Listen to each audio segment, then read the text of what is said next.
ഇന്ത്യയിലെ ജനങ്ങൾ എണ്ണയും ഗ്യാസുമില്ലാതെ ബുദ്ധിമുട്ടും. അതുവഴി ആഭ്യന്തര കുഴപ്പങ്ങളുണ്ടാകും.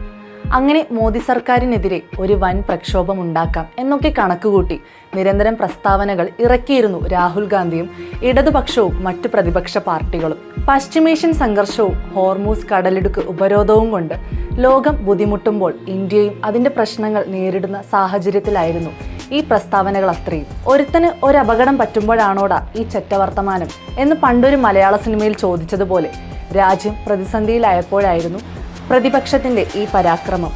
നാട്ടിൽ അനാവശ്യ ഭീതി പരത്തി പ്രശ്നമുണ്ടാക്കുകയായിരുന്നു ലക്ഷ്യം. പെട്രോൾ കരുതൽ ശേഖരം ഇനി 10 ദിവസം കൂടിയേ ഉള്ളൂ, ഇന്ത്യക്കാരുടെ അടുക്കള മോദി പൂട്ടി എന്നൊക്കെയായിരുന്നു അടിച്ചുവിട്ടത്. ഇതെല്ലാം കേട്ട് ജനം തെരുവിലിറങ്ങി മോദിക്കെതിരെ പ്രക്ഷോഭം നയിച്ച് സർക്കാരിനെ പുറത്താക്കുമെന്നാണ് പ്രതിപക്ഷം ധരിച്ചത്. എന്നാൽ പ്രതിപക്ഷം ചിന്തിച്ച പോലെയല്ല ജനം ചിന്തിച്ചത്. സിനിമയിൽ മാമുക്കോയ ഇന്നസെന്റിന്റെ ചകിട്ടത്തടിച്ചതുപോലെ ജനങ്ങളും ചെയ്തു. പ്രതിപക്ഷത്തിന്റെ പ്രചാരണങ്ങളെ ജനങ്ങൾ തള്ളിക്കളഞ്ഞു. രാജ്യത്തിന്റെ രക്ഷയ്ക്ക് വേണ്ടി പ്രധാനമന്ത്രി പറഞ്ഞത് അവർ അംഗീകരിച്ചു. യാത്രകൾ കുറച്ചു, സ്വർണം വാങ്ങുന്നത് പരമാവധി ഒഴിവാക്കി. ജനം മോദിയോടൊപ്പം നിന്നു. ഒടുവിൽ വെടിനിർത്തൽ വന്നപ്പോഴേക്കും ജനങ്ങൾക്ക് പരിക്കില്ലാതെ പ്രതിസന്ധി വൃത്തിയായി കൈകാര്യം ചെയ്ത നരേന്ദ്രമോദി സർക്കാർ പരീക്ഷയിൽ A+ നേടുകയും ചെയ്തു. പക്ഷേ നമ്മൾ ചിന്തിക്കുന്നത് പോലെ അത്ര ഈസി ആയിരുന്നില്ല കാര്യങ്ങൾ. കൃത്യമായ ആസൂത്രണവും നയതന്ത്രവും സമന്വയിപ്പിച്ച് ഇന്ത്യയുടെ കരുത്തുറ്റ നാവികസേനയെ കളത്തിലിറക്കി സകല കളികളും കളിച്ചാണ് രാജ്യം ഇത് സാധ്യമാക്കിയത്.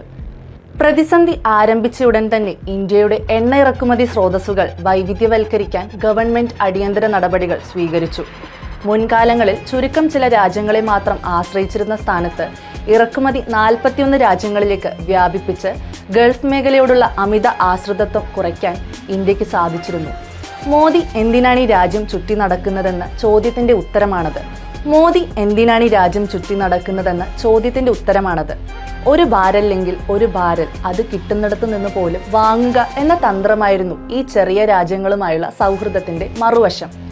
നയതന്ത്ര തലത്തിൽ നടത്തിയ മികച്ച ഇടപെടലുകളിലൂടെ ഇന്ത്യക്ക് ആവശ്യമായ എണ്ണയും വാതകവും കൃത്യമായി ഉറപ്പാക്കാൻ സർക്കാരിന് കഴിഞ്ഞു. ഇറാൻ പ്രസിഡന്റുമായി പ്രധാനമന്ത്രി നരേന്ദ്രമോദി നേരിട്ട് നടത്തിയ നയതന്ത്ര ചർച്ചകൾ ഹോർമൂസ് കടലിടുക്കിലൂടെയുള്ള ഇന്ത്യയുടെ വ്യാപാര കപ്പലുകളുടെ യാത്ര ഉറപ്പുവരുത്തുന്നതിൽ നിർണായക പങ്ക് വഹിച്ചു. ഇതിനൊപ്പം തന്നെ ഇന്ത്യൻ നാവികസേനയുടെ നേതൃത്വത്തിൽ ആരംഭിച്ച ഓപ്പറേഷൻ സങ്കൽപ്, ഓപ്പറേഷൻ ഊർജ്ജ സുരക്ഷ എന്നീ സവിശേഷ ദൗത്യങ്ങളിലൂടെ എണ്ണയും വാതകവും വഹിച്ചുകൊണ്ടുള്ള ഇന്ത്യൻ കപ്പലുകൾക്ക് യുദ്ധമേഖലയിൽ ഗവൺമെന്റ് സജീവമായി സുരക്ഷയൊരുക്കി.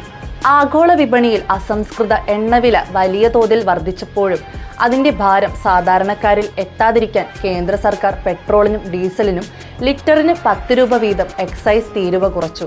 മറ്റു പല വികസിത രാജ്യങ്ങളിലും ഇന്ധനവില കുത്തനെ ഉയർന്നപ്പോൾ ഇന്ത്യയിൽ ജനങ്ങൾക്ക് ആശ്വാസം നൽകുന്ന നിലപാടാണ് മോദി സർക്കാർ സ്വീകരിച്ചത്. ഇന്ത്യയിലും വില ഉയർന്നെങ്കിലും ലോകത്തെ മറ്റിടങ്ങളിലേക്കാൾ താരതമ്യേന കുറവായിരുന്നു ആ വിലക്കയറ്റം. രാജ്യത്തിനകത്ത് പാചകവാതക ഉൽപ്പാദനം വർദ്ധിപ്പിക്കുന്നതിനായി റിഫൈനറികൾക്ക് സർക്കാർ പ്രത്യേക നിർദ്ദേശം നൽകി. വെറും 8 ദിവസങ്ങൾക്കകം ഇന്ത്യയിലെ പാചകവാതക ഉൽപ്പാദനം പ്രതിദിനം 30,000 മെട്രിക് ടണ്ണിൽ നിന്നും 54,000 മെട്രിക് ടണ്ണായി ഉയർത്താനും അതുവഴി ആഭ്യന്തര വിതരണം സുരക്ഷിതമാക്കാനും കഴിഞ്ഞു. പ്രതിസന്ധി ഘട്ടങ്ങളെ നേരിടാൻ ഇന്ത്യയുടെ സ്ട്രാറ്റജിക് പെട്രോളിയം റിസർവ് 53 ലക്ഷം മെട്രിക് ടണ്ണായി വികസിപ്പിച്ചതും മോദി സർക്കാരിന്റെ മികച്ച ദീർഘവീക്ഷണത്തിന്റെ ഫലമാണ്. ഒടുവിൽ പ്രതിസന്ധിക്ക് അയവ് വന്നപ്പോൾ ജനങ്ങൾക്ക് പരിക്കേൽക്കാതെ വിഷയം വൃത്തിയായി കൈകാര്യം ചെയ്യാൻ മോദി സർക്കാരിന് കഴിഞ്ഞുവെന്ന് തെളിഞ്ഞിരിക്കുകയാണ്. എതിരാളികളും രഹസ്യമായി അത് സമ്മതിക്കുന്നുണ്ട്. എന്തായാലും വാചകമടിച്ചും വായിൽ തോന്നുന്നത് പറഞ്ഞുമല്ലാതെ മിണ്ടാതിരുന്നും ലോക നയതന്ത്രത്തിൽ വിജയിക്കാമെന്ന് നരേന്ദ്രമോദി തെളിയിച്ചിരിക്കുകയാണ്. ഒരു പ്രതിസന്ധി നേരിടുമ്പോൾ പുര കത്തുന്നതിനിടയ്ക്ക് വാഴ വെട്ടാൻ പോകാതെ രാജ്യത്തിനൊപ്പം ഒരേ മനസ്സോടെ നിലയുറപ്പിച്ചാൽ ഭാവിയിലെങ്കിലും ചകിട്ടത്തടി കൊള്ളുന്നതിൽ നിന്ന് പ്രതിപക്ഷത്തിന് രക്ഷപ്പെടാമെന്ന പാഠവും ഇതിനൊപ്പം ചേർത്ത് വെക്കേണ്ടതുണ്ട്.